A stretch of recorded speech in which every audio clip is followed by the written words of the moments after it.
Hello നമസ്കാരം. ഇന്നത്തെ നമ്മുടെ ഡിഷ് ഒരു സ്പെഷ്യലാണ്. മീനില്ലാതെ നമുക്കിങ്ങനെ മീൻ കറി വെക്കാമെന്ന് നോക്കാം. അതിനായിട്ട് നമുക്കൊരു ചട്ടി അടുപ്പത്ത് വെച്ചിട്ട് ചൂടാകുമ്പോൾ അതിലേക്ക് വെളിച്ചെണ്ണ ഒഴിച്ചു കൊടുക്കാം. കുറച്ച് മതി കേട്ടോ. അതൊന്ന് ചൂടായി വരുമ്പോൾ അതിലേക്ക് കടുക് ചേർത്ത് കൊടുക്കാം. കടുക് പൊട്ടിക്കഴിയുമ്പം അരിഞ്ഞു വെച്ചിരിക്കുന്ന ഉള്ളി, പച്ചമുളക് എന്നിവ ചേർത്ത് നന്നായി വഴറ്റാം.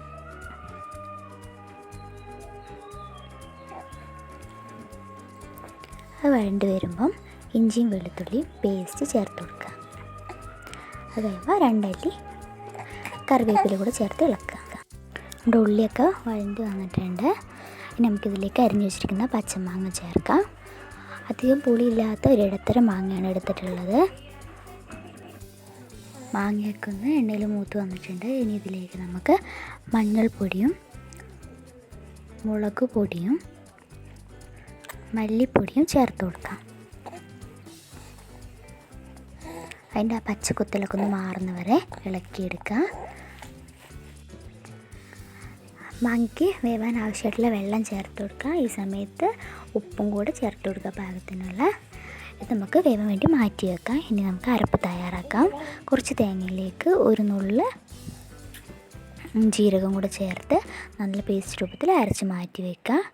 ആ സമയം കൊണ്ട് നമ്മുടെ കറി എന്തായി നോക്കാം. കറി ഏകദേശം മാങ്ങയൊക്കെ വെന്ത് വന്നിട്ടുണ്ട്. ഇനി ഇതിലേക്ക് അരച്ച് മാറ്റി വെച്ചിരിക്കുന്ന നമ്മുടെ തേങ്ങയുടെ കൂട്ട് ചേർത്ത് കൊടുക്കാം.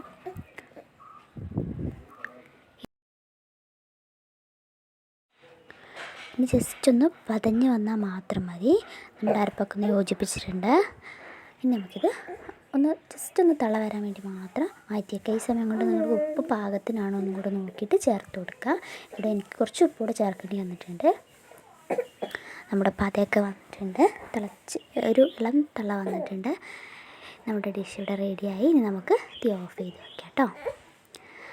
നമ്മുടെ മീനില്ലാത്തൊരു മീൻ കറി റെഡി ആയിട്ടുണ്ട്. നമ്മുടെ കറി ഇവിടെ റെഡി ആയിട്ടുണ്ട്. മീനില്ലാന്ന് വെച്ചാൽ ഒരു കുറവ് കറിക്കില്ല. നല്ല ടേസ്റ്റാണ്. എല്ലാവരും വീട്ടിൽ ട്രൈ ചെയ്ത് നോക്കണം.